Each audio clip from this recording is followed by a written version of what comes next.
Instagram, Facebook, and Twitter. And of course, if you'd like to be a hard copy subscriber to the Jackson Advocate, all you got to do is hit us up on the website, thejacksonadvocateonline.com. Of course, we send out copies of the Jackson Advocate to several continents across the world. We have people across the world that are in tune with what's going on with Mississippi, particularly Black Mississippi. And we have been pleased and honored to have a lot of great guests on this podcast, man. We're going to put you in touch with the people that are shaping your lives. And today, we are honored to have Mayor Chokwe Lumumba joining us today. Good to see you, brother. Good to be here with you, and the honor is mine. Good. It's good to always be able to talk to you, man. But today, in the official capacity, we're going to talk about some things. We're going to get into some things. I told you when we talked that I was going to bring a little heat to you today, but there's nothing that you are not prepared for. I would expect no less. Yes, yes, of course. That's how we do it. So I want to start, first of all, the most pressing thing, the most pressing issue that we're talking about right now is the garbage contract. I had the opportunity to listen in on the hearing on Monday, and I'll give my thoughts on that in just a second. But for the lay people who are trying to really understand the nuts and bolts, because with this particular issue, I think a lot of times information to the public is paramount. So I think a lot of people who are not really understanding how this works, explain to them the process of picking a garbage contract, picking up the people who are deciding who the people are going to be that's going to pick up the garbage. How does that process work from beginning to end? Absolutely, and it is my pleasure to explain that. Now I will start with this caveat.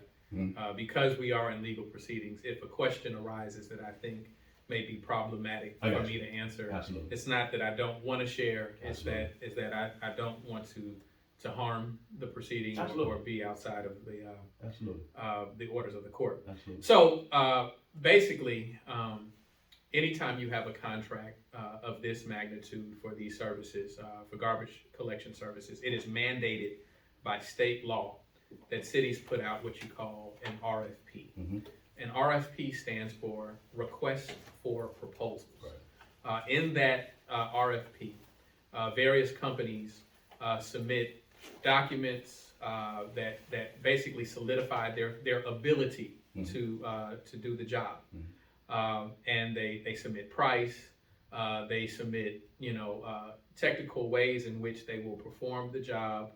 They may add their own spin to services that they're going to provide in addition to what the requirements are of the RFP. Right.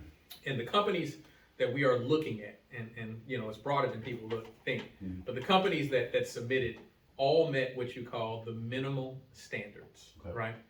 So there can be no suggestion that any company that we're looking at does not have the capacity, right? In fact, the companies that we're looking at didn't meet the minimum standards once. They didn't meet it twice. They met it 3 times, right? Okay. And so there are certain outline factors of what has to be weighed most heavily in the RFP process. It's a scoring card, right? And price has to have a sizable amount. I think it's 35%. Don't quote me on that, right? But it's a sizable part of the equation because price matters, right? And so at this point, we've put out 3 RFPs, and the reason that we had to put out an RFP, when people say, why don't we just continue with waste management? That is not a legal option for us, right? The current contract, or the contract that people have known waste management to be a part of, has expired, right? And so we've known for years that it was coming for expiration, right? And so actually 3 years ago, I put out the first RFP, knowing that it was going to soon expire.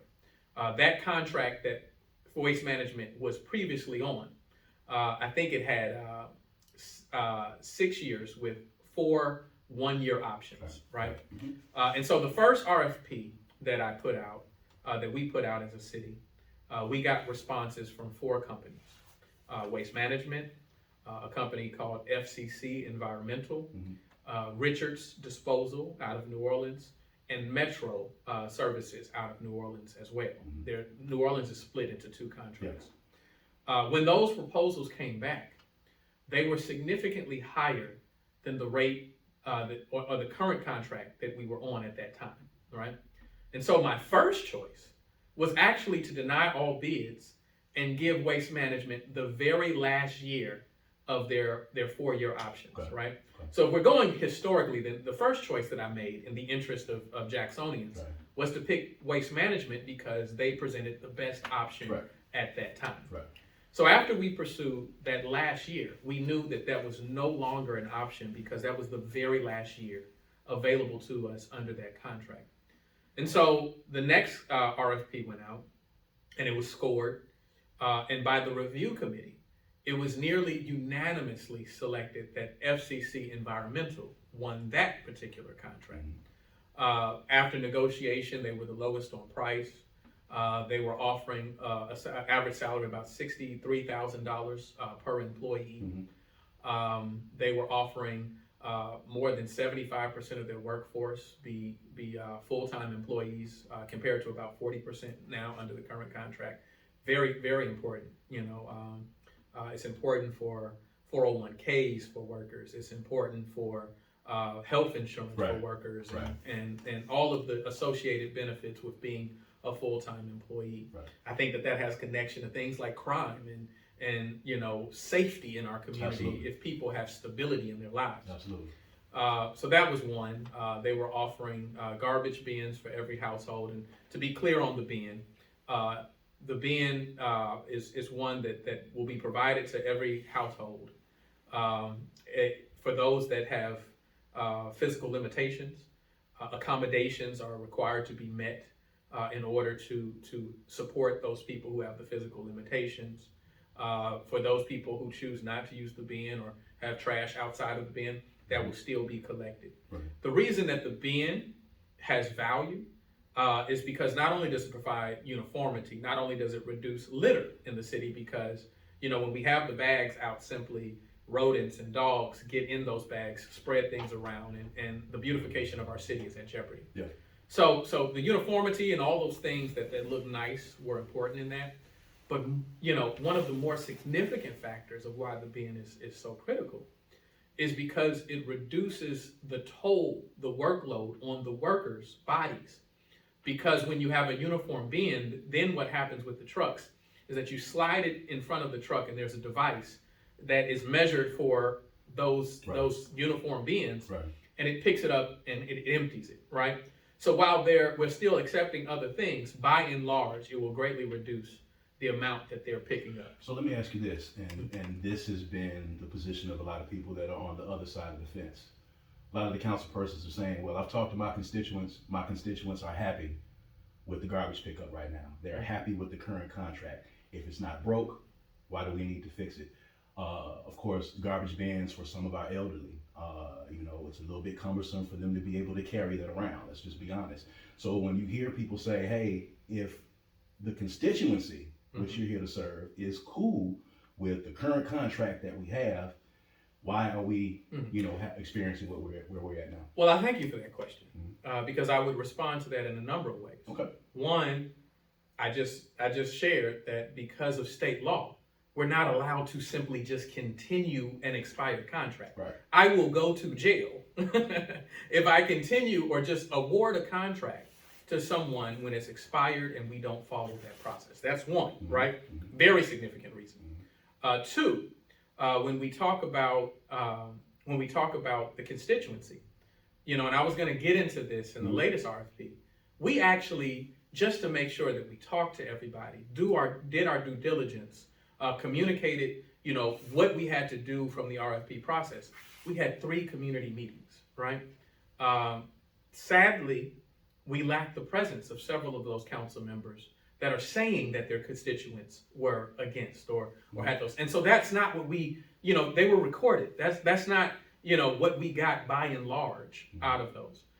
Lastly, I would say that with a lot of things, and this has been true from our current service, is that the enjoyment or the appreciation of that contract isn't universal across our city. There are equity concerns. There's some parts of the city that have had no problems and have no problems, right? There are other parts of the city. I just got a call as I was arriving, here for our discussion today. a lady telling me once again they didn't pick up my trash, right? And they haven't picked up our trash in the neighborhood, right? And so we get it on both ends, right? Lastly, not only are we concerned about the level of service to the residents, we're concerned about the workforce. The very workforce that came to me prepared to strike, right? Prepared to strike because of how they were being treated, right?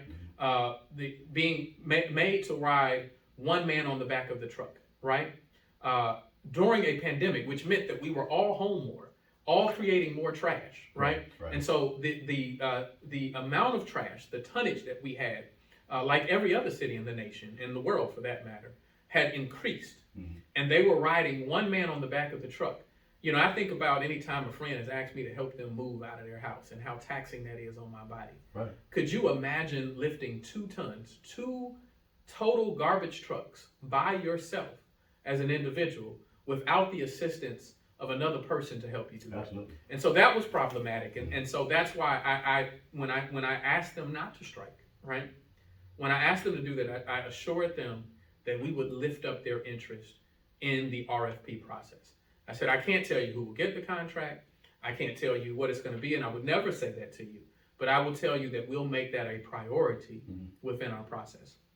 So we go forward, and that RFP that I was just talking about, FCC 1, I told you what they were doing, $62,000 to $63,000 average per employee. The garbage trucks, and the icing on the cake, which blew everybody away, was that they were also committing to do 5-day-a-week litter and illegal dumping pickup. And we know we have a challenge there, right? It's not only unsightly, I think that it creates a culture in our city of that doesn't express to our children and doesn't express to one another that we care about this city and that what we do makes a difference. And so in that process, the council voted it down. I can't share with you that I really, at this point, know. I'll say that they said that it was because of once a day week pickup, right? That was an option there, right? But as we said then and have said in the most recent RFP, if residents tremendously think that we have to have twice a week, then we will do that. That's a negotiation. Right. That is what you call a bona fide issue. And you raise that and then you negotiate and see what the price is and whether it fits everything. And so that didn't happen, right? And that's what you take issue with is if you have these issues and they're bona fide issues, then you negotiate those things to make certain that what you want is fit into the process. And we'll definitely give those council persons a chance to come on and talk about things from their side, of course. I want to talk about this hearing on Monday. As much as you can. Yeah, I want to do that, but I have to get, I've stopped you half the way. Yeah. I hadn't finished, bringing us to the point. Okay, well, go ahead. Okay. Go ahead. We'll get there. So they were voted down, right? And then I was forced into negotiation with the remaining bidders at that time, right? You have to remember that the expiration of the contract at that time was mere days away, right? Maybe a month at that time. And so I went to all the remaining bidders to see what they could do. At that time, Richard's Disposal was one. And this is where things have been, people have intentionally tried to foggy it up. He said, with this amount of time, with only 30 days to prepare, I can't get all of my trucks. I can't hire all of the people that I need to.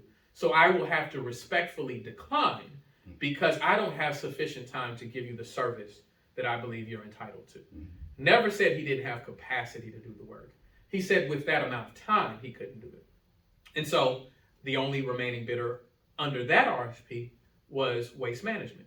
So I went with Waste Management, tried to negotiate with them. They were emboldened at that time, right? Feeling that they had a council that was gonna back them no matter what. And they refused to have reasonable negotiations with me that accounted for all of the complaints that we had, that accounted for the issues of the workforce, that accounted for all of those things that we had mentioned to them 2 years prior to that point. And they assured us that they would correct them, and they never did, right? So that we came in saying, look, let's have an opportunity to correct where things went wrong. And that didn't happen. And so at that point, I'm faced with well, I have an expiring contract. Mhm. They're saying, if you don't give us, 6 years or this essentially this 10-year contract, Right. then you're stuck, Mayor, right? Mhm. And so, being in that position, what I had to do was stand up an alternative, right? Because I could not be held at gunpoint to sign a contract that I had serious concerns with. And so that's when we had the emergency contract issued, which was a combination of black business owners that have been in the vein of disposal pickup for years, right? At that time, they then rejected my emergency, right, as a council, and said that there is no emergency that exists, right?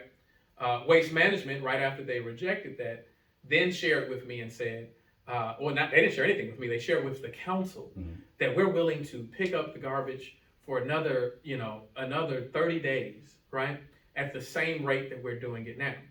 Well, I kindly reminded them on the news, right, when I responded, I said, listen, first and foremost, it's problematic that was never offered to me, right? Secondly, it's problematic that they never, that they're negotiating with the council because it is an executive power to put up a contract. But lastly, they never offered that to me because they were trying to hold me under the gun of the 10-year contract, right? Okay. And so now that they know that there's an alternative, all of a sudden this beautiful option, appears of 30 days. But then lastly, I remind them about the legal process. There are only two ways that we could carry forward. It would either be through that RFP process, which I just told you, right, we were unable to negotiate a contract, right, because they felt emboldened, or through an emergency. And they just voted that no emergency existed. And so coincidentally, 3 business days later, the council declares an emergency.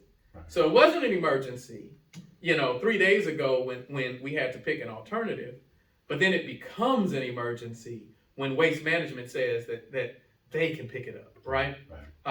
After not having offered that to me, which I would have been attracted to that because it was the lowest bid. Remember, 2 RFPs ago from that point, right, I selected Waste Management because they were the lowest at that time and the best option to move forward. Right. So we go to court. In the court proceeding, at this time, what I know is that even the conglomerate of black business owners that are willing to help us, they are no longer in a position to do it because the process has been so delayed. Right. And that's very significant. A lot of these proceedings are just efforts to delay the ability of any other company.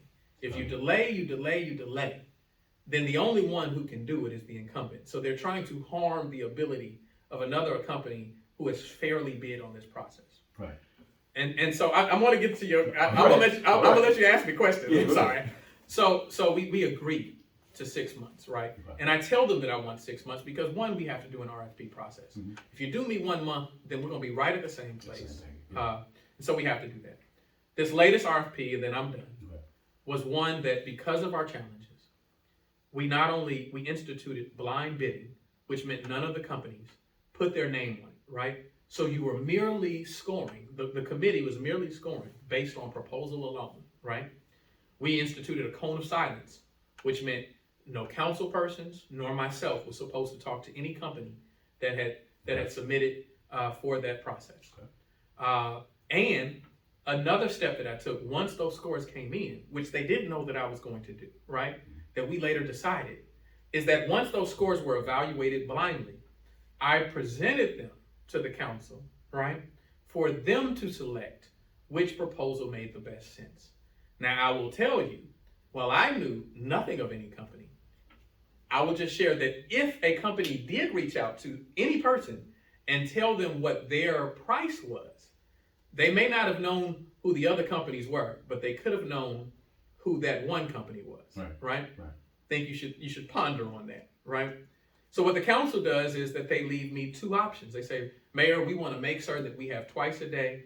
We eliminate these other options, and we believe that you can make the best choice. That's what they tell me. And so who do I select? I select the company that was $12 million cheaper. More than $100,000 per month cheaper. That's not just the city cost. that is a resident cost. Whatever price we put on this, it will be reflected in the bills on our residents. Why is that important? Because we've already had to change our water rates because of our issues. Changing the garbage rates is inevitable, but the higher we go, it's going to be a greater burden on the same people that we're talking about that are concerned about the level of service, that are concerned about, pushing bins and everything else. So we're harming those people when we choose the higher price. Right. So let's talk about this hearing. I had an opportunity to be a part of the hearing on Monday, heard what was going on. And you've caught us up to speed, and we are now at a point, Mayor, where there's been a lot of contention on both sides. Listening to the hearing as a taxpayer, seeing what I can only describe as at some points confusion in the parties that were involved in this hearing. Between Richards, between the city of Jackson, between the council for the city of Jackson, you having your own council as well. There were a lot of lawyers on that call. As a taxpayer watching this and seeing our tax dollars being used for these proceedings, how can I look at that and how can that be explained to me as, us getting to this point where we're having this litigation and we've got 4 or 5 lawyers that are, for all intents and purposes, a confusing set of circumstances that almost confused the judge at a lot of instances as to why people were participating. Yeah. So let me say this. The process, the RFP process, the timeline, the information that was shared with council members, the information that was shared about vendors, none of that is confusing, right? That was very clearly laid out. Now, when you start getting into court, it is a job of a lawyer. As having gone through this process, law school, and having practiced for more than a decade now, what they teach you is that when you look at the law, they call it the practice of law because you never perfect it, right? And things change. Is that it is the job of the lawyer to try to extract, an argument that is beneficial for their client, even if it ain't much there, right? So that's always going to create a situation when you're looking at court proceedings that are confusing, right? Because you got people throwing different things against the wall. So that is by design almost. Now, in terms of how residents should feel about their money and being in this process, I think that they should be disappointed, right? I think that they should question whether we are all focused on the business of the city and moving things forward. I would share with you by going through a blind process. I would share with you by creating a clone of silence. I would share with you by extending my executive power. No mayor in Jackson's history, I've never met a mayor in any city that has actually given in a strong mayor form of government that has offered over their ability to recommend a contract in the way that we did that, right? And why did I do that, right? I did it because we already knew that it was going to be contentious coming in. We already knew that there were connections to how this contract came out that were present. And so I did that in an effort to be objective, in an effort not to lead us to court, right?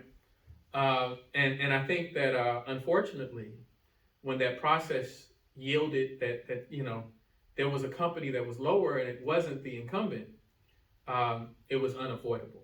And so what the law says is that, while the council has the ability to review the contracts that I put up in an RFP process and either approve it or disapprove it, they can't do it, and this is a legal phrase, right? In an arbitrary and capricious way, right?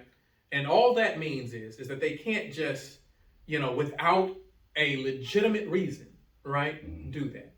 They can't, and that legitimate reason can't be, I like this company, I like, these are my friends, these aren't my friends, right? Yeah.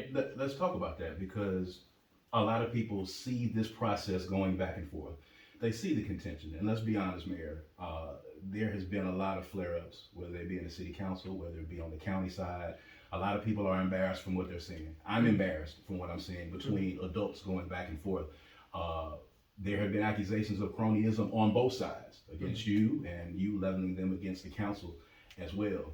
Why do you think this particular issue has gotten so contentious that we've gotten to the point of throwing these barbs back and forth? Well, let me say this, right? I think it's contentious because, and I've thought a lot of this about this. I was at a funeral for somebody that I respect dearly this past weekend. Someone that had done so much, and it just really made me focus on some of the relationships that have been contentious lately. And to put it simply, as people, we don't want to see conflict. Right. We want to be in agreement with people, and that is the preferred method. Right. But to put it simply, if one person is for wrong and the other person is for good, right? They're supposed to not like each other. They're supposed to not agree, right? You're supposed to have a problem with me, right? If I'm standing for good, right? Now, it's unfortunate that it's that way, right? But there are some things that we just simply can't allow ourselves as a city, right? The cost to the residents, the cost to us in terms of how companies respect us as a city. Those are all important factors.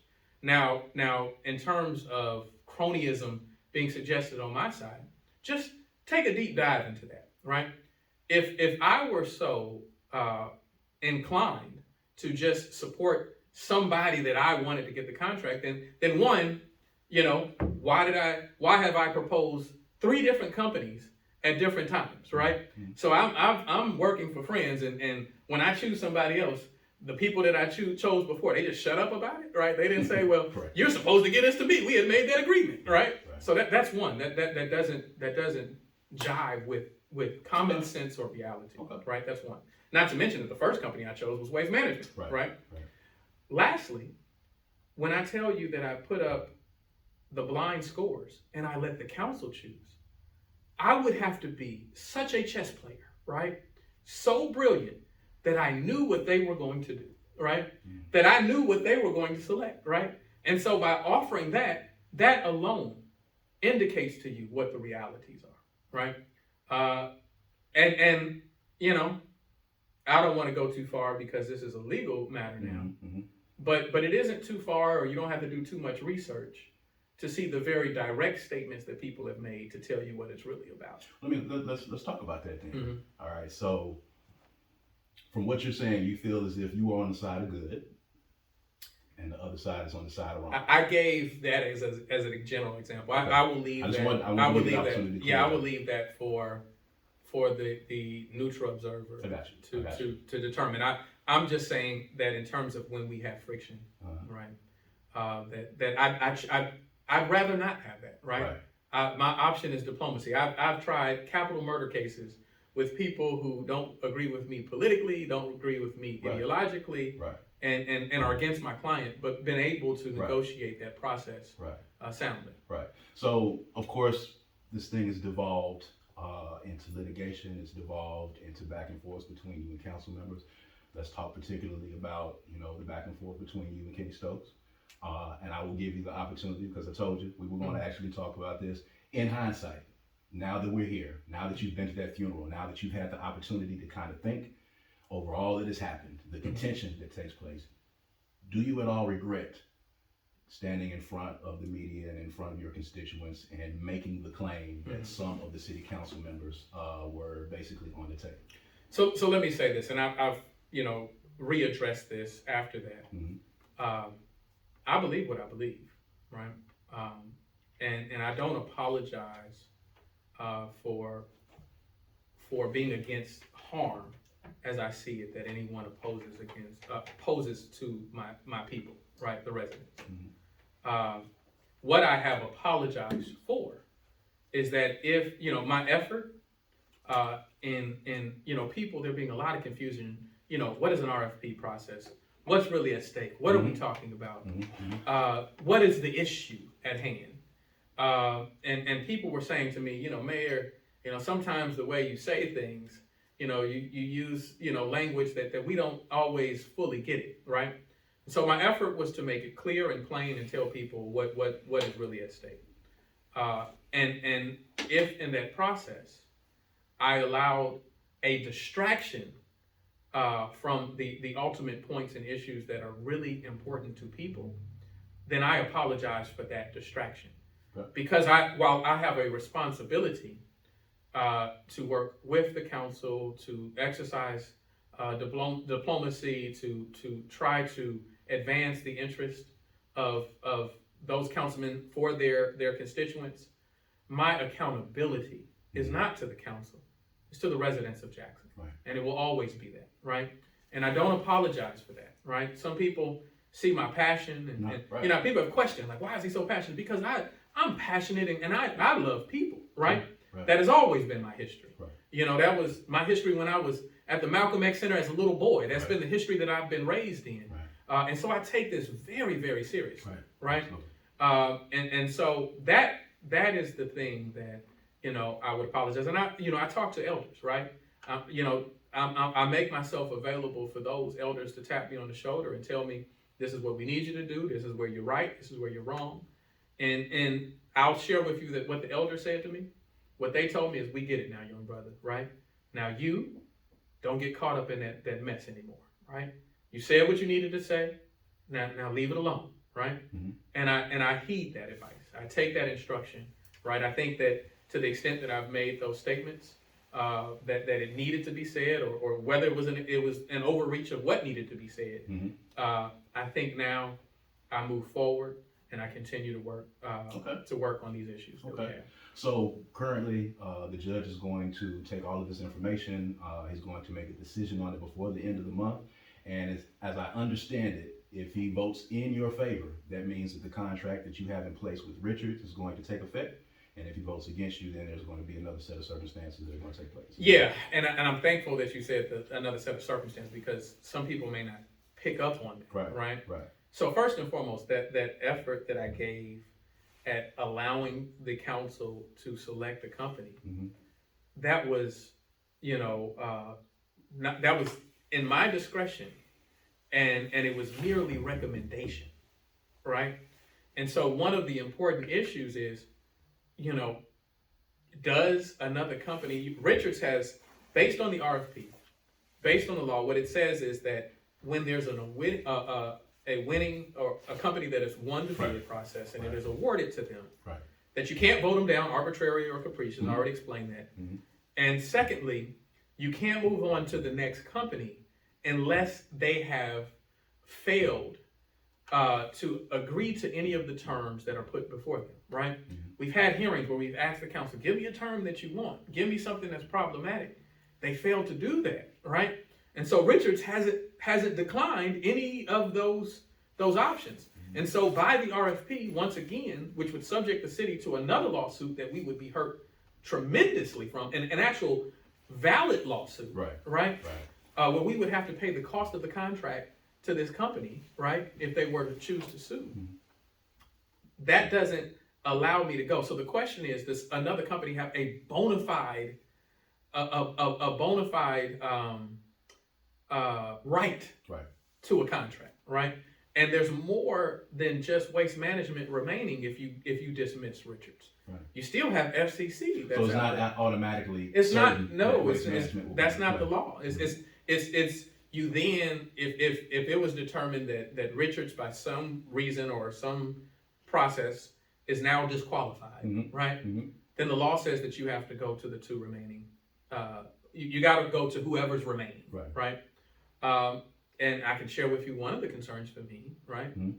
is that out of everyone that proposed, waste management is the highest, right? And when we live in a world where all of our costs are increasing, right? Gas,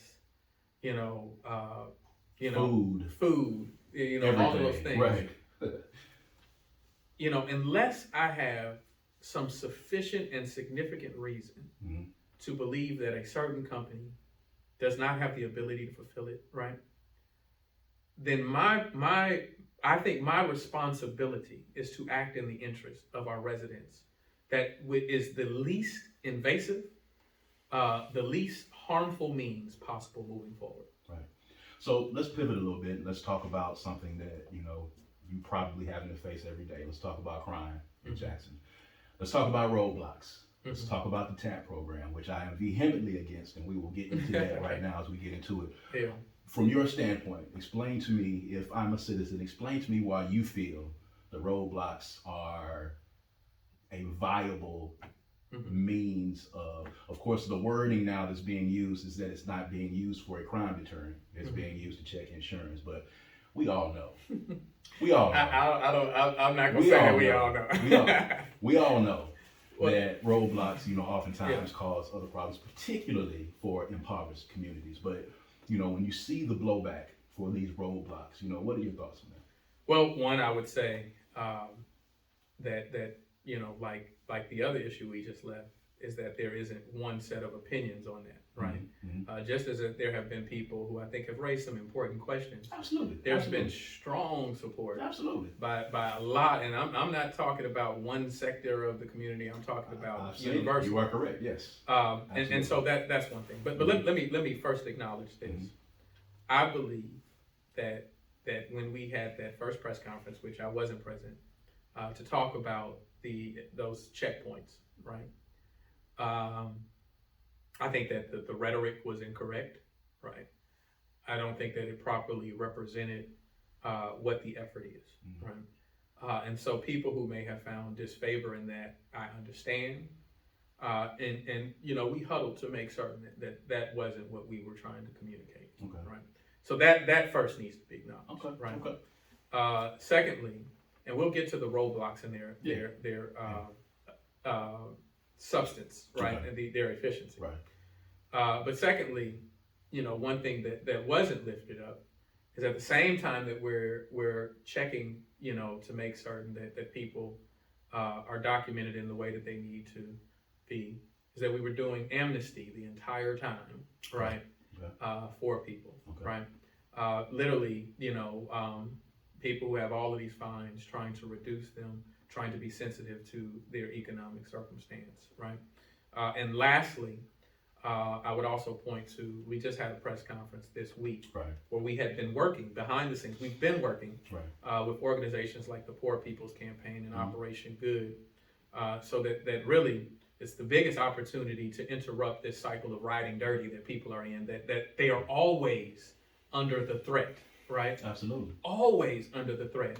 And not purposely. Yeah. By the way. And no, I get that. Right. Right. And so recognizing that, right, what we didn't want to have was the unintended consequence, like you said, of criminalizing poverty. Right. So we're bringing, them to actually be with the police. Right. So when they do a roadblock, and someone, has a lot of tickets or something, now by law, right, and for liability purposes, our officers have to issue a ticket, right? Because if you don't have insurance, you go down the street, you hit somebody, right? Absolutely. Then someone can sue the city of Jackson for knowingly not issuing a citation and letting them drive, right? Indeed. But what we're doing is sending them to that tent so they can get the information, not only of amnesty, right? But what steps it requires for them to get in better standing, right? And once they get that insurance, right, our expectation is that those tickets will be dismissed. So under what circumstances are cars being towed and people going to jail? Well, there are people who have warrants that are going to jail. We don't believe that the law allows someone to, go to jail simply for not having insurance, right? I just want to clear that up because there's a lot of harsh words. And if that has happened, then that is problematic and that is not sanctioned. But then also, sometimes people tell us what they want us to know, right? They may not tell us that they had some warrants on some other things, right? Just like I've had clients that, and I've said, just because people's lack of understanding of the process, I said, have you ever been convicted of anything before we go into this courtroom? No, I've never been convicted. And then I find, that was a drug charge and that was, so. We forget Well, and I recognize that, because we've been locked out of these processes for so long, that we're not always familiar, right? And so the challenge is making sure that we don't criminalize poverty, but also getting our people in a position where they're not at risk in Jackson, they're not at risk in Madison and Rankin and any city in the state or nation, right? That they can be stopped anytime for not having a license, for not having insurance, for having warrants out for them.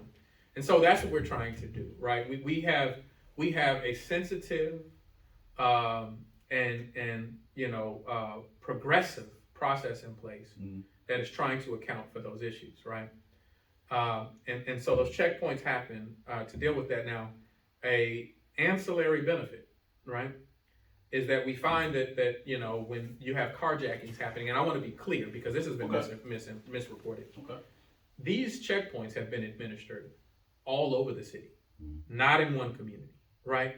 In every part. When they said they wanted to do it, I said that by law, right? It has to be everywhere. It has to be everywhere, and they are everywhere, right? Okay. And what have we discovered? We discovered that people typically don't like carjacking somebody and running into a roadblock, right? And so those become a deterrent for that type of activity, right? That may not be the official premise for the roadblocks occurring as they are administrative checkpoints, but those things decline. Do I believe that we're simply going to be able to outpolice those things? No, I do not.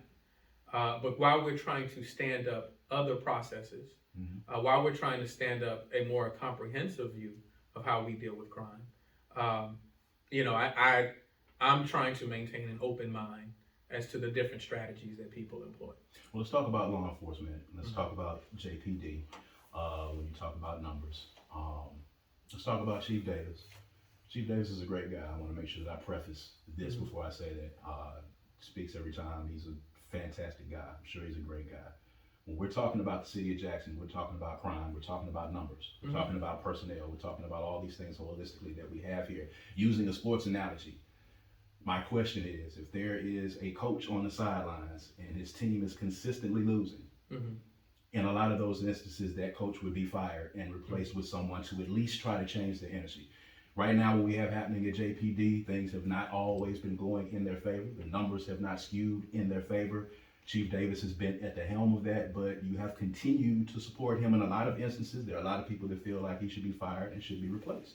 Why have you been supportive and continually supportive of Chief Davis? And do you feel like he's putting things in place that are going to possibly turn things around? Absolutely. Well, I'm supportive of Chief Davis because I see the work he does. Right. That's just simple, right? I know resources that he's advocated for the police department that have never been there. I know, innovative and creative solutions that he's implemented. When we talk about virtual policing models, when we talk about making sure that officers have things that they hadn't had before in terms of SUVs and the tools that they have to accomplish their jobs. When we talk about having had, I think at this point, 10 times as many recruiting classes as what had happened previously. When we talk about the loss of the numbers, one thing that we don't often check that by is that we also have the highest number of eligible people to retire now, right? The ditto class has come through, and that is an inevitable thing that we have to confront. Absolutely. Not everybody's going to choose to retire, but when people have reached the point of retirement, a higher number of people are going to retire than happened before, right? And so there's a lot of turnover that happens. But with the analogy, right? Let's carry that forward. Okay. Let's say that his team is losing because people are leaving the police department and then there's high crime. Well, is every team in every city losing? Because high crime, we have a 40% increase in crime nationwide. Right. We have a loss of people who are joining the policing profession nationwide. Right. So do they have Chief Davises, right? Does everybody, if we use that reductive analysis, everybody has to have a Chief Davis then? And every police chief is failing to meet the mark, right? Or, quite possibly, there are some other things at play, and that this issue is more complicated than we give credit for, right? Let's talk about numbers. Actually, JPD has an above the national average of crime solvability rate, meaning when a crime happens, JPD scores higher than most of the nation in terms of solving that crime, right? Doesn't mean that every crime is solved. Doesn't mean that everybody that has an issue is satisfied in that process. So there is some results there. But also, we talk about the frustration of things that may not be in his sphere of influence. People are often frustrated that they complain about person X, Y, or Z. They're picked up and they see them right back out, right? Well, you have to balance that with the fact that the city of Jackson or Chief Davis and the police department have any control over the jail, right? And they're often arresting people and being told, we can't accept them. You have to field release them, right? That doesn't leave the officer satisfied, and it certainly doesn't leave the resident satisfied. Absolutely. But the chief has no control over that, right? You talk about, well, why is that happening, right? Well, there's been a lot of talk about the consent decree that the county's under, the threats of the federal government. Right. There's also an issue when we talk about judges and the bonds that they put. That's balanced by whether they can actually go in the jail, and it's also balanced by the fact that the city of Jackson in 2016 entered into an agreement with the ACLU and another organization that just, my mind is leaving me right now, that said that the city was doing a pay or stay program. And there are a certain range of offenses that we are required to release people on their own recognizance. Right. What that means is if 48 hours they're unable to meet bail, they have to be released without paying a dime, right? And we don't have anything to secure their presence and to come, right? So those are the things that are being considered. And you have to think about, well, what do you have in a court system, right?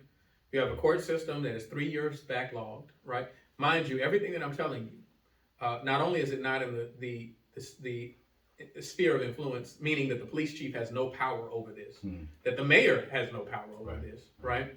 Not only are these things factually things that we don't have power over, but also when I'm talking to the mayor of Birmingham, when I'm talking to the mayor of Shreveport, when I'm talking to the mayor of Montgomery, when I'm talking to the mayor of Houston, Newark, all of these, and we just had a meeting last week in DC, and this came up. Right.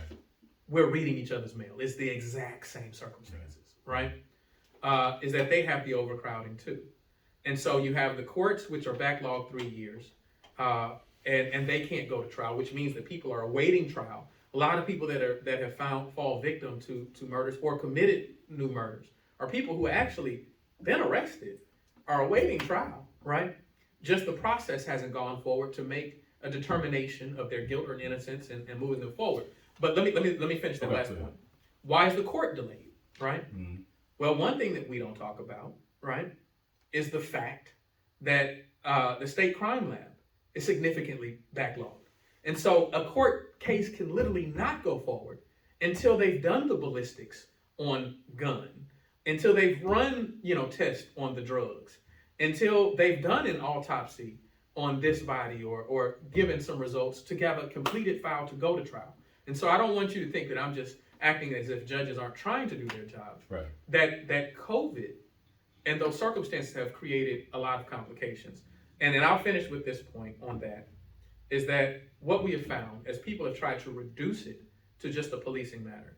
Well, let's look at, the declaration of the governor who said, listen, I'm going to release the highway patrol and Capitol Complex Police, and we're going to root out this crime, right? First of all, you never heard me say anything. Right. You never heard me, say, oh, okay, I'm against it. I said, okay, let's see how that rides, right? You saw highway patrol out there for a week and a half, maybe two, right? Maybe. That stopped happening. The Capitol Complex Police, while we're trying to work with them, have largely determined, look, we're not a patrol arm. We've been a security measure for years. We don't know how to stop somebody and deal with all those threats. They are not equipped. They are not equipped. And so it is proven to be a far more complex question than the governor gave it credit for being, right? Than a lot of people who have reduced it to, who your police chief have allowed it to be. Right. And so I think that what we have to do is make sure that we're intelligent and that we're looking at every available option to reduce crime. And I'm going to stop talking, but there are some other things that I want to tell you that we've recently released that I think help this issue. I want to talk about the field releases, and I want to talk about the jail. We know that the Raymond Detention Center is under consent decree. We don't know if the federal government is going to take it over. It's a good possibility. The condition probably that the jail is in down there right now. In the special session on Tuesday, there were a lot of people who spoke out against building a new jail. We know that housing a lot of these folks is a problem. And if there is not a new facility put in place for the Raymond Detention Center, it runs into another issue. So when you have citizens who are speaking out now against the jail being built, how does this problem get solved? Where are we going to house people? Well, It's a very complex thing, right? Okay. And I think that with most things, it requires balance, right? On one end, until we find other available resources to deal with the creation or the circumstances that create crime, you have to stop the bleeding, right? First, right? I can tell you that I have a process that we have in Jackson where we don't do perp walks of juveniles, right? We think that that's inappropriate, right? They're young, what decision they may have made today may not be the person that they are tomorrow, right? While that is our process, I will share with you that we deviated from that a little bit with a set of young people that displayed an unusual level of violence, right? That we believe to be responsible for more than 6 murders in the city, and have exhibited a depraved heart, right? And we felt that was important because we know when a community that has been terrorized while they were being chased down not only by JPD but the U.S. Marshals, the county for more than a month, right? We needed them to know that threat was no longer present. So, like I said, I think it requires balance. I think that, for a city and a community that doesn't have other available alternatives to derail this train, right?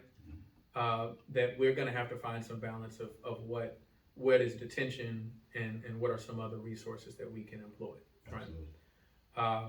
And so that's a question largely for the county, and I don't know, when and where things will happen, right? I can tell you in terms of the things that we do have control over, what we're looking to do, right?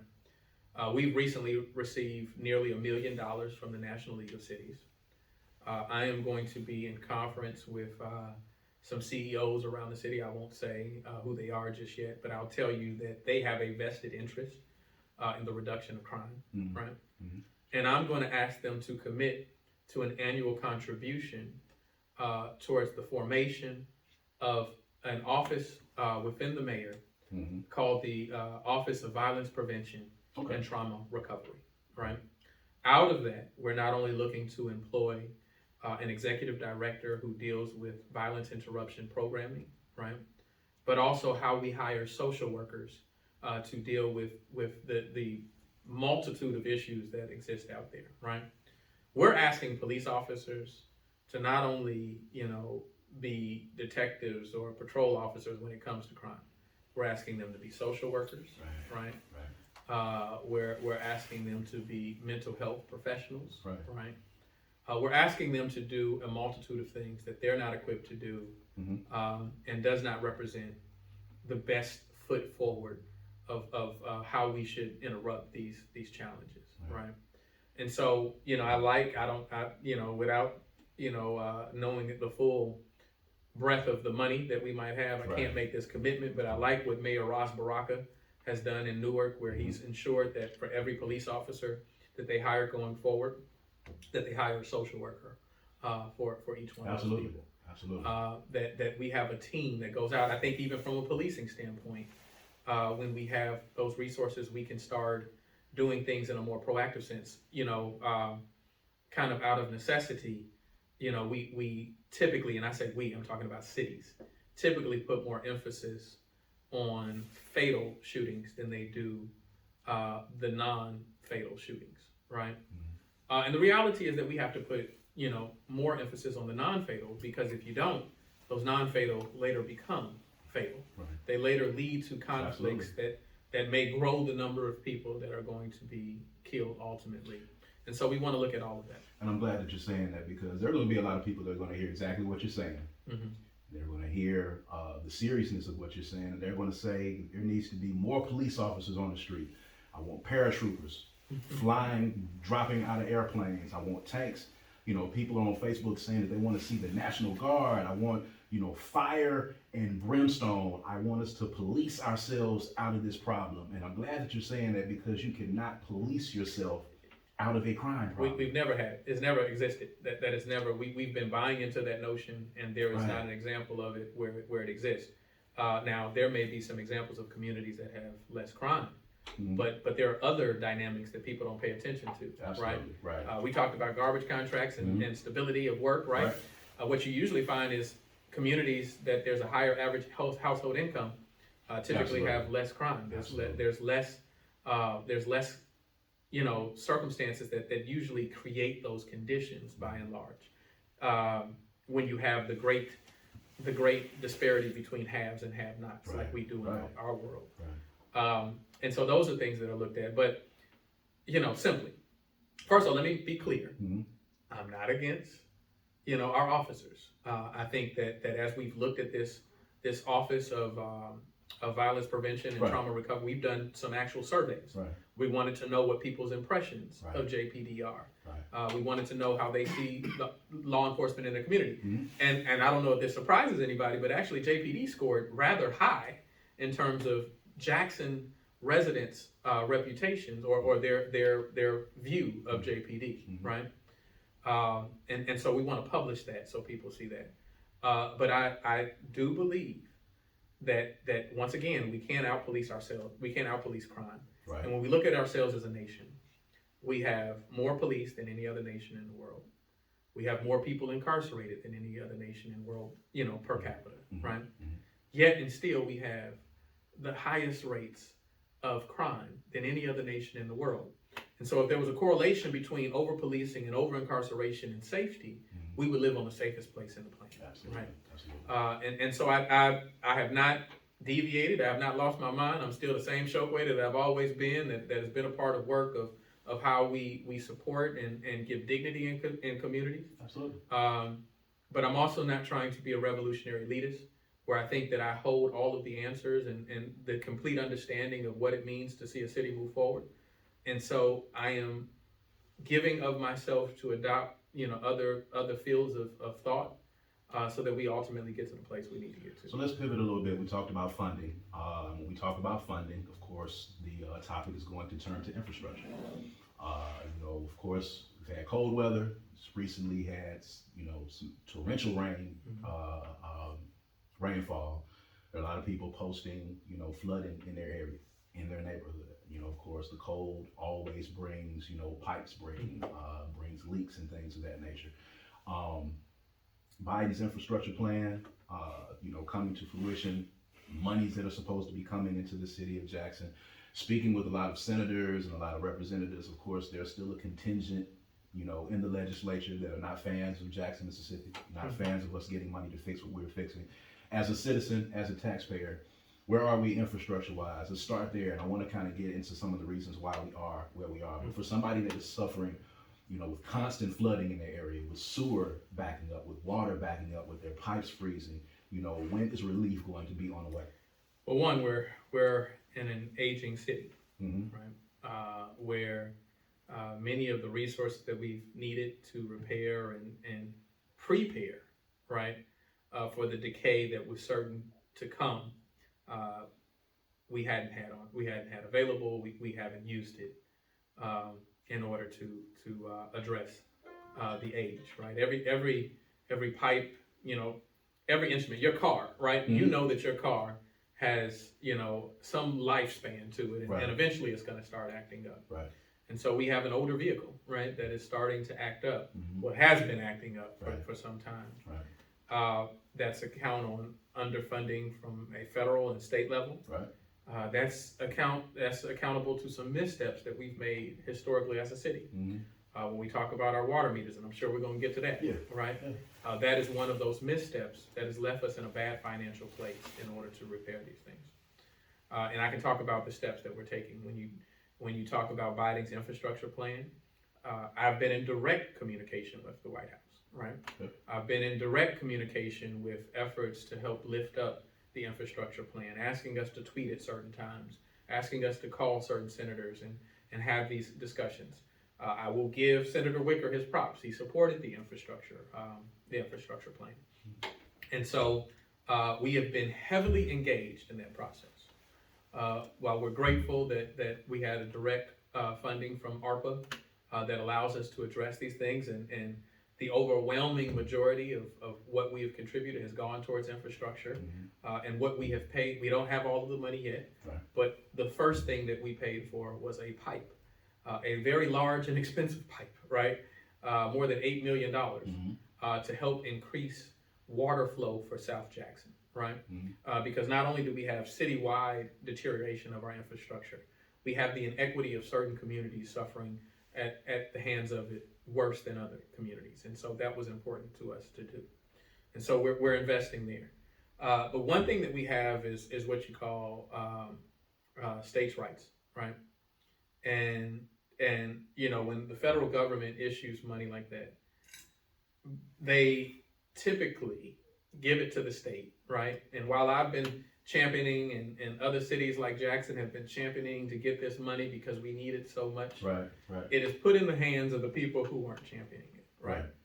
The people who didn't necessarily hold it up like we did. And so now we have to negotiate how we get the money that we fought for is in their hands, right? And that's it's a difficult circumstance to find yourself in. And so I can't tell you any more than anybody else what's going to come out of the legislature. I can tell you that we've been back and forth trying to clarify things. I can tell you that there are some fights that are happening that are unrelated to the city of Jackson that may have impact, but we're not going to stop asking, right?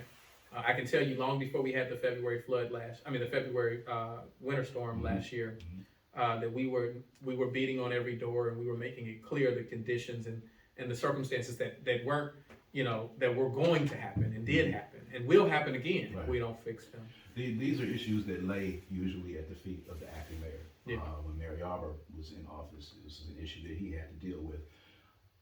A lot of people don't understand how this began and how we got here. We did a huge story here in the Jackson Advocate about the history of our infrastructure. We're in the process of doing a particular specific podcast called Troubled Waters. Be looking out for that, by the way, that speaks to that. You spoke with us about that as well. Going back to Dale Danks, Cane Ditto, going back to a time when we knew that the infrastructure was beginning to crumble and this can got kicked down the road. When we talk about 1997, when Harvey Johnson became the first black mayor of this city, and white folk picked up and fled from this city like it was on fire. Talk about how impactful that was to getting us to the point where we are now, and how people don't sometimes look at the how, they just look at the now. Absolutely. Well, let me say this. Whether we're talking about Mayor Yarber, Mayor Johnson, any of the mayors in between, or even Ditto and Danks, right? I usually choose the route of not being directly critical of any individual, right? One, I accept what my responsibility is now, and I try to communicate how we're going to move forward. But I will say that hindsight is always 20/20, right? And so I think that if given the opportunity, there may have been some different decisions that I would have taken. But once again, I have the benefit of hindsight. Right. And when we talk about white flight, when we talk about divestment in communities, it absolutely has an impact. We have infrastructure that was built at a time where our population was nearly 200,000 people, right? And meant that the expectation is that populace would support, the repairs of that infrastructure. And now we have fewer people that are still required to shoulder the burden of those repairs. And so it becomes impossible. It becomes impossible, right? And so, that's why you have to have the support of the state.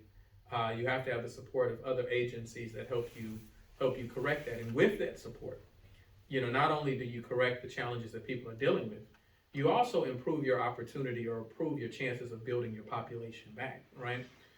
Because we talk about a number of things that are important to businesses, right? I would imagine that most businesses want to know that for certain when they go turn on the faucet or flush the toilets that it's going to work, right? That's a basic. That's a basic. That's a basic need, and so it challenges our ability to grow.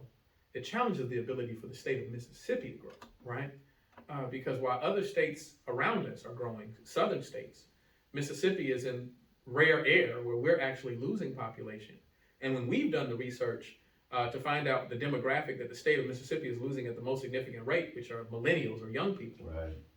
we find that what do they like? They like urban cities. Mm-hmm. They like walkable cities. Yep. They like public art. They like all of these things that Jackson presents the greatest opportunity for that. That's not to say that we should only focus on Jackson, and if you like a more rural environment, that you should enjoy that. Right. But we all enjoy this revenue, right? That helps us address our infrastructure and those things. So I talked about the relationship with the federal government. I talked about continuing to knock on the doors of the state leadership. We work with organizations like the Kellogg Foundation that is leaning in to support us. We're also we work with things like the National League of Cities to help support us. But we're also making corrections ourselves, right? I don't simply talk about the water meter system, right? We've investigated, we sued, right? We won the largest settlement in the city's history, Correct. Even after paying the lawyers, right? Correct. And at a time where I was told that I was absolutely crazy for doing that we were going to end up paying more money to Siemens and all of the things that went through with that lawsuit. And now we're making the correction where we're installing new meters, right? Mm-hmm. We have to do that because, this issue of stranded bills will continue to happen if we don't put in infrastructure that stops it, right? Mm-hmm. And so we want residents to have greater reliability and trust in their water bills. But even doing that alone would not suffice, right? Because we can have the most accurate meters, but if people have this debt that's hanging over their heads, absolutely, right? Yeah. They'll never get past it. Much like the analogy of the roadblocks, right? Of course. And yes. I'm sure you were going to head back to that. I was going right back to that. You got to go ahead. So if they have that, then you find yourself not moving the needle. What's in place for those people who are getting these exorbitant bills? So first and foremost, what people have to understand is what we can and cannot do. The state law and the state constitution prevents us from just alleviating the debt, of residents with those water bills, unless we can show that the bill is in error. And I'll explain what a bill in error is, right? Or that they have a leak, right? Outside of those circumstances, we can't change your bill, right? Now, an error bill is a bill that shows, usage or consumption that you didn't use or consume, right? Mm-hmm. What we have by and large are stranded bills, right? Not that the people didn't use that water, not that they didn't consume it, that they just hadn't been billed in 3-4 years, right? And it's all released on them all at once. And so something that they could have paid month by month, they now have to pay, 3 or 4 years down the line, and that makes it, much more difficult to achieve that. Right. And so what do? Right? We went to the state legislature, we advocated for a bill that was passed. The renewal of that is up now. So I want people to lean in and understand that.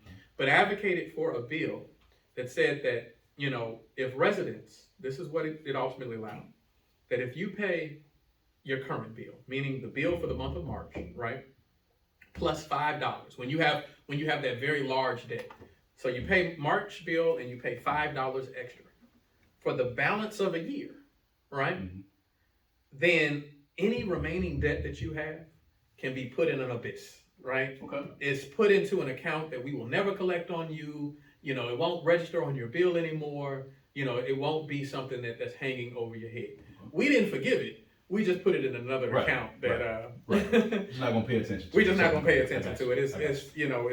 It's what the world looked like from the first line of the Bible. That's what that account is, right? Yeah. Okay. So we got the new meters in place. Well, they're being put in place. They're being put in place. And you got more than 60,000 meters. It's a lot. It takes a long time to do that. It's a lot. Yeah, I've seen them in the neighborhoods, and those are getting done. I want to ask you some questions. I want to pivot. I want to ask some questions that I don't normally hear you ask. We're going to give you the opportunity to kind of step out of the political realm just a little bit and talk about you, because you don't get the opportunity to do that. So I want to ask you this question. There are a lot of people. I'm very interested in where it's going to go. There are a lot of people that say, and there's a contingent of people, I won't say a lot, because I'm pretty sure it's probably on both sides. I see the mayor out, the mayor's in Atlanta. He's taking a picture with DJ T. Lewis over here, and I see him at Trio, and he's over here with, with hip hop artist Boo, and he's doing this, and he's out on the social scene. And I really think that he should be, at home working on trying to, fix our water bills and fix crime. The notion that, as a young black man, that, you are not allowed the ability to, be amongst constituents, to socialize, that kind of thing. When you hear, people complain about seeing you at these different areas and you're out because you're younger than I'm the youngest in our history. Mayor in the history. So it might just be that we have not seen someone of your age that actually still goes out and participates in social events. But when you hear that, what are your thoughts when you hear people say that, you quote unquote socialize too much and you're out too much? Well, let me say this. First and foremost, I eat, sleep, and drink the work of this city. My wife will tell you that I wake up in the middle of the night. Sometimes I talk in my sleep about this. So it means a great deal to me. And I will never drop the ball on that. Okay. Right. But in terms of, my social engagement, first of all, one thing they need to include in that I'm also the mayor that gives my number to everybody, right? I never turn down a picture with anybody. Because one, I'm grateful. I understand that I don't own this position, right? That this is the people's position. And I want to be accessible to people, right? That doesn't mean that I can be in every conversation or every meeting because I'm but one person, right? But, I lift up people who invest in our city. I lift up people who I'm proud of, right? Like DJ T. Lewis, who is a Jackson son and doing his creative thing, right? But also I have diversity in my personality, right? I will wear a suit and go to the meetings and I can, be in a conversation with the 7th richest man in the world, Mike Bloomberg. I could, give lectures at Harvard, or they telling that, and everything else around the country. But also I could, demonstrate my appreciation of the lowest common denominator, meaning the people, right?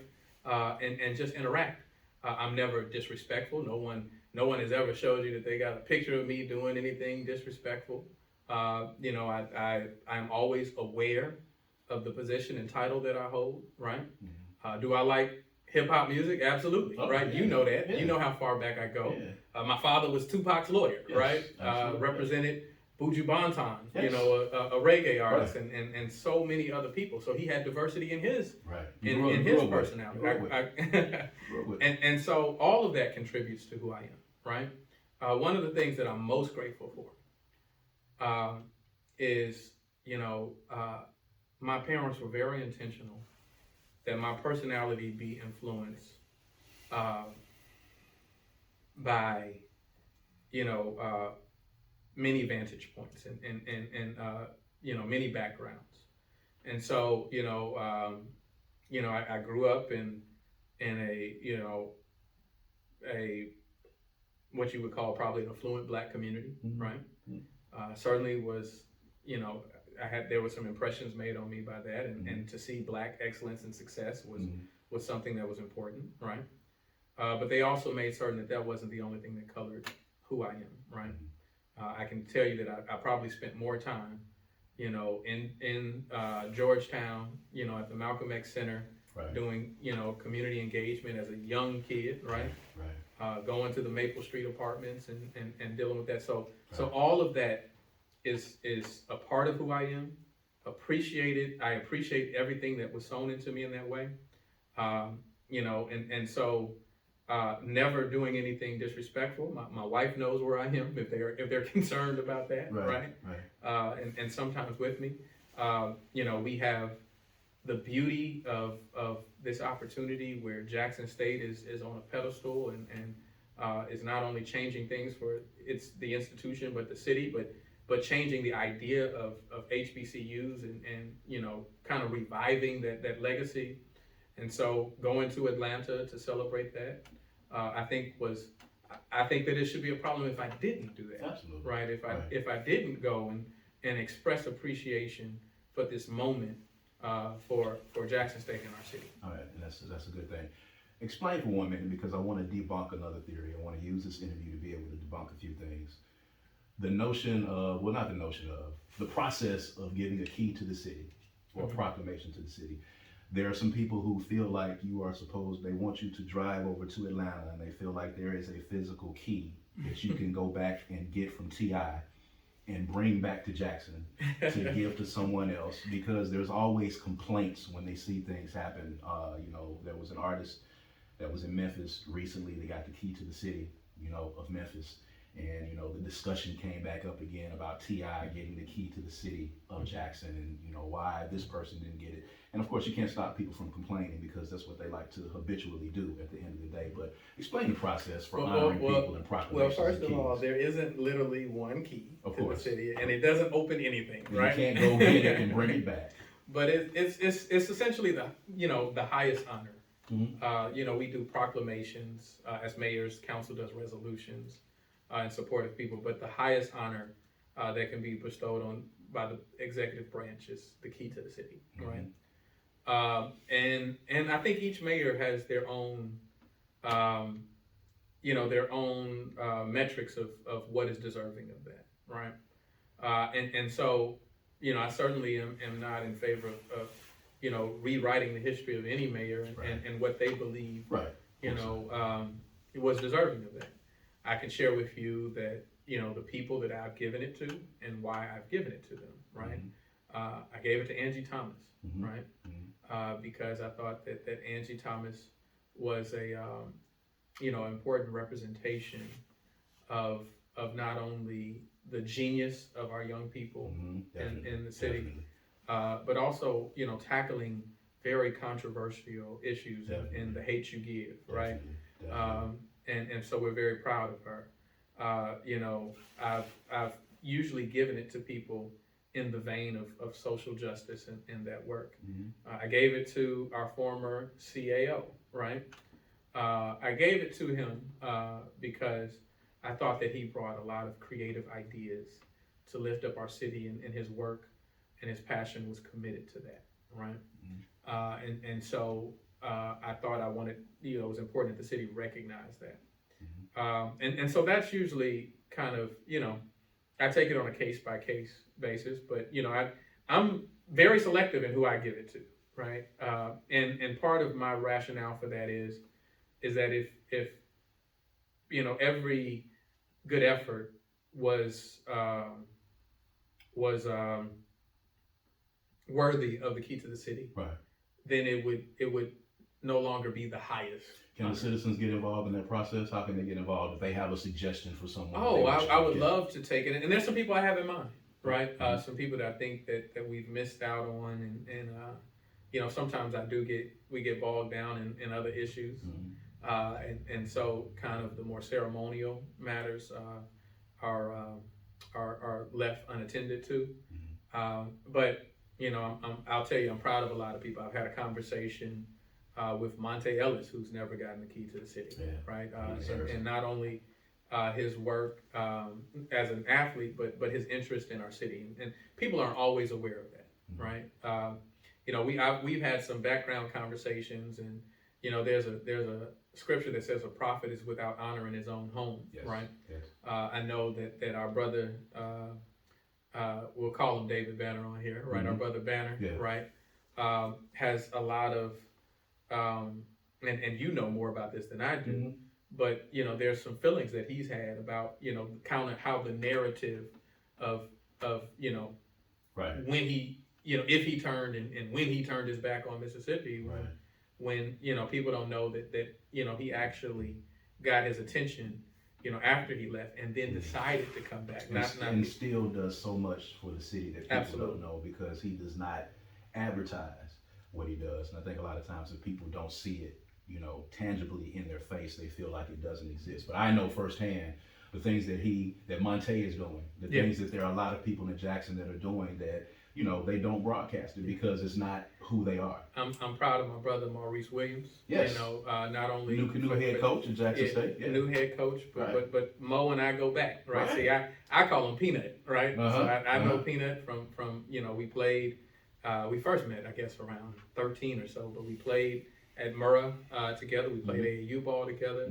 I know the person he is. I know, I'm just proud of them all. Who's a better basketball player when y'all played at Murrah? Between Mo and myself? Yeah. Hands down, Mo. Like okay. I thought for a second you were going to say, well, back in my day, Mo was slightly. Now, I can shoot, and I know I don't look like much now, but no, you could tell that he was rare. He's special. He was special. I think the first time I saw him, we were playing in a Black History tournament, and I was playing for our team, which at that time our name was the Malcolm X Warriors, right? Brother, we literally had plays that we came down and we would say Garvey or X or King, and those were the plays that we ran. Okay. And we actually beat Mo's team like in the first round of that, and went to the championship and won the championship. But Mo got the tournament MVP because he scored 50 points in the game against us, right? And so the next highest, I think, had 9 points, right? At 12 years old, he scored 50 points. And I remember, I won't say his name, but a teammate of mine was bragging. He's like, man, I got 23 points. And they're like, yeah. But the guy you were covering had 50, right? Actually, we got to take off that 23. It's negative 23. Let me ask you this question, Mayor. When people say to you, he's not his father, in a good way or in a bad way, when you hear that, what comes to mind? Yeah, I'm not, right?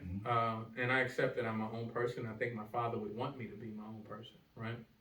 But if they mean it in the vein of the ideology that we share, our political base, then they are extremely incorrect, and they didn't know my father, right? But in terms of my personality, right, my family would tell you that I'm probably a closer lean. I'm a combination of both of my parents, as is my sister, right? But I'm probably a closer lean to my mother, right? My mother, who would say, don't make me lie to you, right? My mother, who was often influencing many of the fights that my father did and took on, and they don't know how powerful she was, right? And so, my personality is probably closer, and the people who are closest to me would say that, right? But I would share with you that I had the rare opportunity to live with my hero, and my father impacted me, and we had many conversations. I will tell you that my father, being so willing to always be learning and working with people, that strangely enough, I was a person whose opinion he relied on often, right?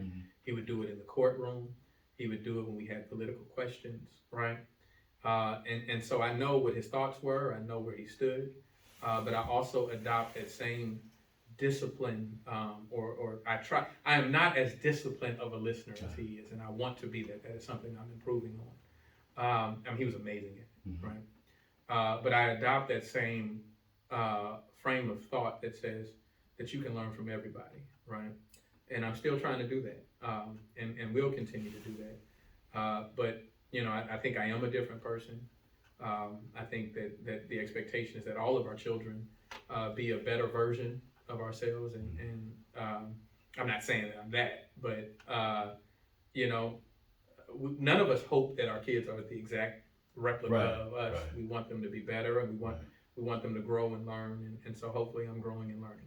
There's a lot of good stuff going on in the city of Jackson, and I know a lot of people try to paint the narrative, a dark narrative, about our city, and we're doing a great job of changing that narrative. Talk about some of the good things that that are happening right now in the city of Jackson, movies, Jackson State, Deion Sanders. Just run off a few of the things that people might not even be aware of that are just great for our city right now. Well, you have that taking place, all those things you mentioned, and it's a rare moment for us to build I travel the country, and you'll be amazed at how much people have their eye on Jackson.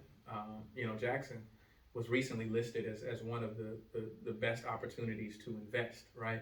And that was done by Trump's son, son-in-law, right? And his company. You have several projects that are coming up. Not only the 200 rooftops that are going on, in Ward 3 off the Livingston Place development, where it's not only 200 households, but they're looking to put a grocery store and looking to put a hotel in that area, create stability for people. You have the the tech district that's coming, Yes. the tech campus, Yes. where the brilliance of one of our own, Ashley Cephas, who created an algorithm that you can take a picture of a car part and it gives you the history, was able to sell that and reap the benefits from Amazon. Yeah. And so she was able to do that, and now she's taking some of her money, bringing Amazon and Google and all of these companies to Jackson to build essentially a college campus for those that are interested in the field of technology, to not only create the next Amazon here, but to prepare young people for any opportunity that they want. I mean, you have new developments that are happening, in areas, and sometimes people wonder, am I doing something that is choosing one area or another when it's private investment? Right. But you have the private investment of a bowling alley and a movie screen and restaurants that are going up. Right. You have development of more condos coming downtown. We have had a 98% residential occupancy rate downtown. And so that is happening. With the success of Jackson State, I think it necessitates conversations over, a new home for their football team. And I will tell you that, while there is debate taking place as to what is most advantageous, I am going to stand with the president of Jackson State. Absolutely. I am going to stand with him and so make sure that we work in combination with one another. And so we look for that opportunity and how that opportunity opens up the cycle of a medical corridor and all of those things. And so there are many things. Right across from the West End, they're looking at doing a large residential development there, to build on those things. And so we're happy at the things that we've seen, but we're not satisfied. I want to piggyback off that real quick before we wrap. People say, well, Fondren always gets this. Bellhaven always gets that. This neighborhood always gets this. Eastover always gets this. What's wrong with West Jackson? What's happening in South Jackson? Kind of explain, from your vantage point, how that works and what do those concerned citizens in those areas need to do to try to begin to create the type of development that you see? Well, first of all, know that the mayor or the administration plays no role in the selection of that. Those are private investments, and those are areas that from a technical standpoint, many developers see as being investor ready, right? And so our goal and mission has to be, how do we better position those communities that aren't seeing the investment to be investor ready? And so that's why I've lifted up things like cooperative businesses, right? To that end, with our ARPA funds, we've put in we've put in a proposal that we create a cooperative incubator fund that allows cooperative businesses and ideas and community-sponsored things to be built in those communities.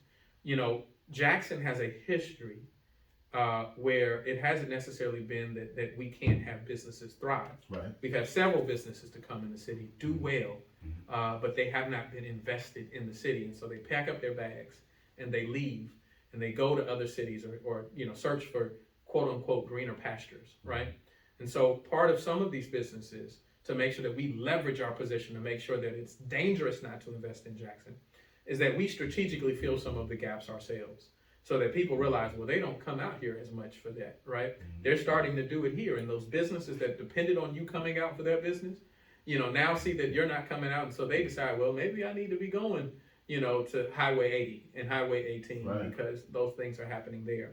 And so I think that being able to create some of that seed money, not only starts some of the smaller businesses, but the smaller business that ultimately lean into the bigger businesses that help. I will tell you that we also have put money aside, and this is an important project for me. And I don't think that I need to be bashful about it.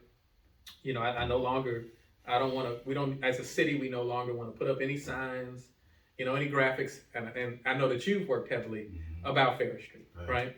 Because the expectation is built, right? We've set aside $4 million out of the ARPA funds for the Soul City Market. We're looking at the first property, the big white building on Mid and Farish, right? so that we can create a culinary food hall, just like you see, you know, just like you see on, you know, at the district, right? Mhm. And that's important because, you know, we call, you know, our effort to rebuild Ferris Street, the Ferris Street Redux.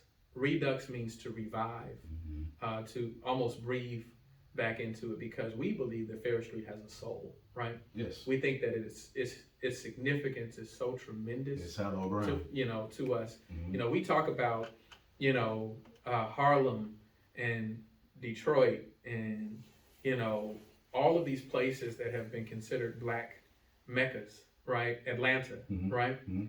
You know, when you look at the state that has the highest percentage of Black people, right? And by some historical accounts, you know, prior to the Great Migration, right?